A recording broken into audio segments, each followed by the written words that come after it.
उन वांगुरु भिक्षा में भी असांजा सिविल सोसाइटी जा दोस्त सॼी मटियारी जा चया ही नाहिल जेको आहे जाहिल हिकिड़ो वज़ीर आहे सकाफ़त आहे तइलीम जे हिकिड़ा ख़ुदा अल्फाज़ ॻाल्हाइनि शाह बिल्कुलु भिटाई सरकार जे लाइ औकात कोन्हे धागनि वठण वारा हुया या इवन जेके ॿिया कुझु हिन जहालान गुफ़्तगू कई उनजे ख़िलाफ़ एहतिजाज सिंधी माण्हू या जेकी बि असांजी सॼी क़ौम आहे पाकिस्तानी सभु माण्हू जेके में तफ़रीक़ बि कोन्हे मज़हब जे बिना तफ़रीक़ जे ही आलिम सरकार आरिफ़ आहिनि सभिनी जा जेके रूहानी जेके शख़्सियतूं आहिनि उन्हनि जे ख़िलाफ़ अगरि हिकिड़ो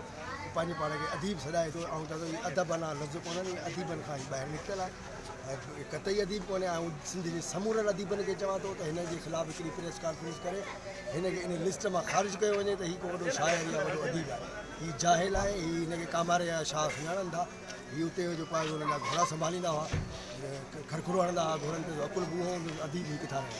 इन करे ख़ुदा हिनखे अपील कयां थो त पंहिंजा लफ़्ज़ वापसि वठे सॼे पाकिस्तान जे क़ौम खां माफ़ी वठे।